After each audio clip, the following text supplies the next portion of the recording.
Europe woke in shock. The flames that had started quietly in a small northern town had become a roar of fury echoing across the United Kingdom. Belfast, Derry, Ballymena, names that until yesterday seemed distant, now dominated headlines worldwide. And why? A single drop that made decades of outrage overflow. A young woman violated, two foreigners accused, and a government that, instead of acting, called its people racist. It was the spark. When the people realized London was not listening, something inside them shifted. It was no longer protest. It was an awakening. And this awakening began with fire, tears, and a promise no one there seemed willing to break. We will never be silenced again. As the North burned, London's silence was deafening. Prime Minister Keir Starmer appeared before the cameras with his rehearsed smile, labeling the popular uprising as hate speech and intolerant. But those watching live knew this was not intolerance, it was despair. Fathers trying to protect daughters, mothers weeping at windows, war veterans shouting that the country they had fought for was being handed over on a platter. The government, instead of sending help, issued cold, emotionless statements as if a people's pain were a mere report. And it was then that millions understood. There is no government when those in power turn their backs on the people.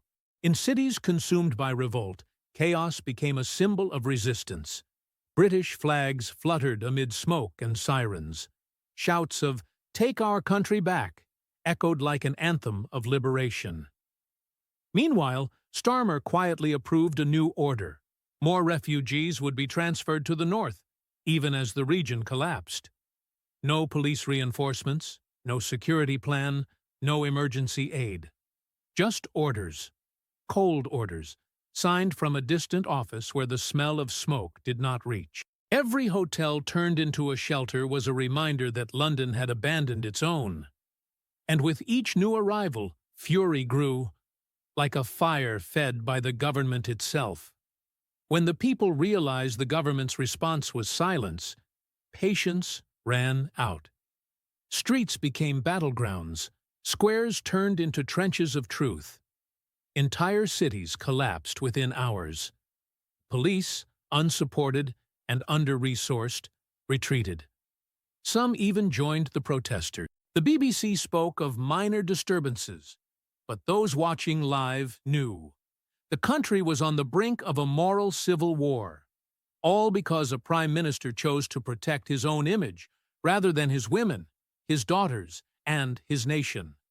With every stone thrown, every siren wailing, a new symbol of resistance against London's abandonment was born. Meanwhile, inside Downing Street, the strategy was clear. Control the narrative, not the crisis. Starmer summoned ministers, ordered silence, and had images from the North blocked. The word revolt was replaced with local disorder, and reporters received ready-made scripts from the communications office. But the country had already awakened. Videos leaked non-stop online, showing what London tried to hide. Burning cars, surrounded hotels, desperate families. And what shocked most was seeing the police, exhausted, lowering their shields and saying, "Enough." This was no longer a demonstration. It was the portrait of a country that had discovered its own leadership had become the enemy. By dawn on the fourth day, the scenes were almost apocalyptic.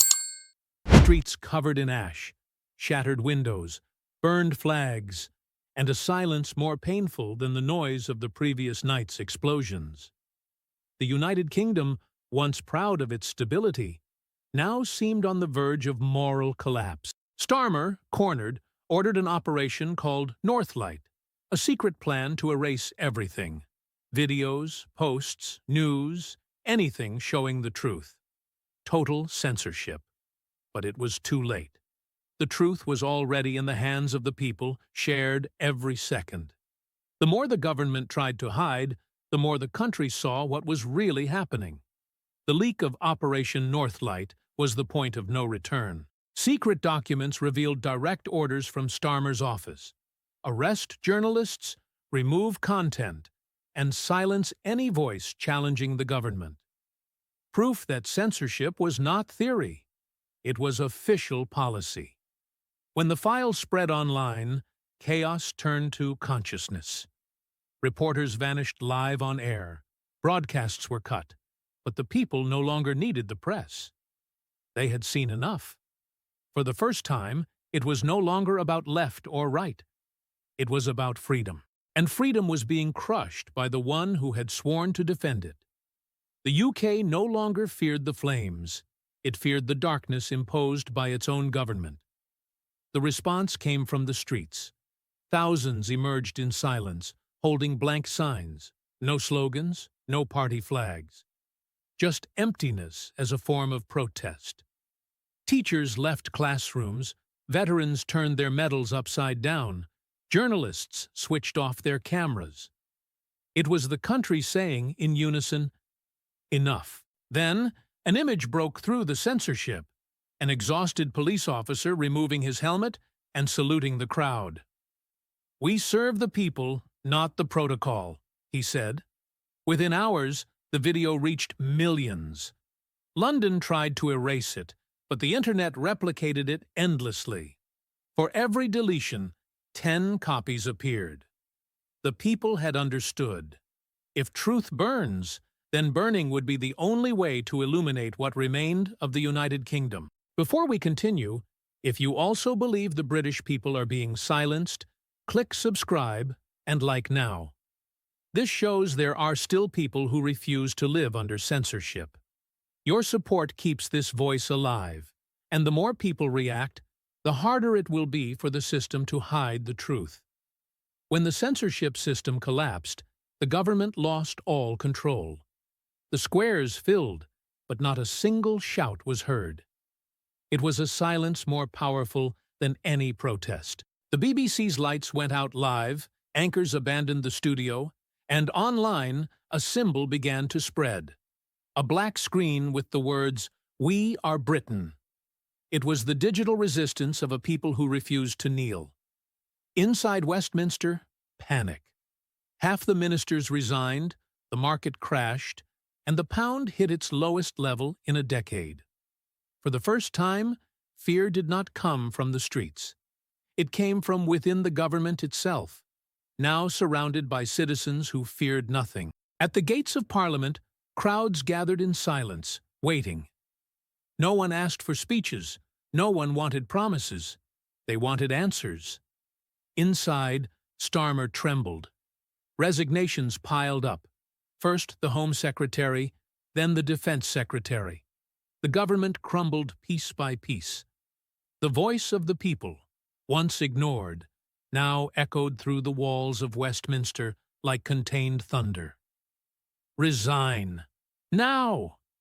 chanted the signs raised in the rain. It was the end of trust, the collapse of authority. When the lights of Downing Street went out, the whole country understood the symbolism. Power no longer resided there. The flames Starmer tried to extinguish now illuminated every corner of the United Kingdom. The next day, a historic march crossed the country. Thousands came from Glasgow, Leeds, Manchester, and Cardiff. Whole families walked towards the north with folded flags and solemn faces. It was no longer revolt. It was mourning for the nation. Farmers opened roads, veterans organized convoys, priests prayed along the way. No signs, no parties, just an invisible message. This country is ours. When they reached Belfast, 500,000 people gathered under heavy rain. A near-sacred silence took hold, until, suddenly, the national anthem began to play. The line, "Send her victorious," was sung not as adoration, but as a warning. And in that moment, the entire nation understood it was witnessing something far greater than politics. And tell me one thing in the comments. Where are you watching this from? I want to know from which part of the United Kingdom or the world You are following this struggle for freedom. Let's show that British resistance is everywhere. Inside the Palace of Westminster, the atmosphere was one of despair. MPs shouted, phones rang non-stop, and no one knew whom to obey anymore.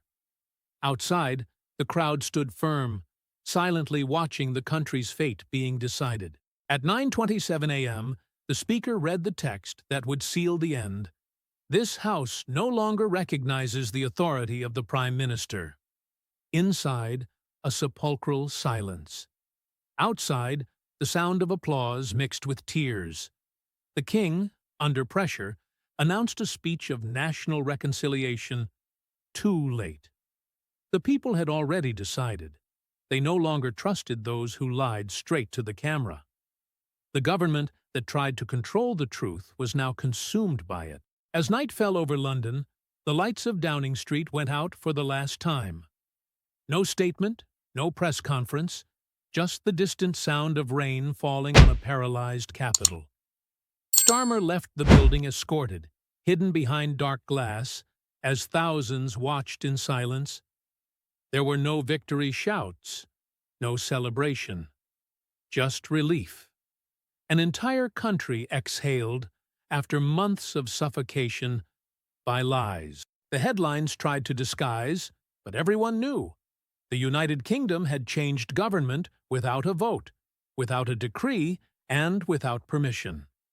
For the first time in a century, power fell not because it was taken, but because it lost the trust of those who sustained it, the British people themselves. The following dawn was the quietest in recent history. In the streets of Belfast, children placed flowers on the burned marks of the tarmac. In Derry, candles flickered in the cold wind. And in London, a new awareness took shape. The empire that once ruled the world now looked at itself and realized the greatest enemy had not come from outside. It came from within, from the arrogance of those who forgot the people. But amid the rubble, there was hope. The country was not destroyed. It was awake. And as the sun rose over the Thames, a voice echoed from homes, squares, and screens. We are Britain, and this time we will not be silenced again.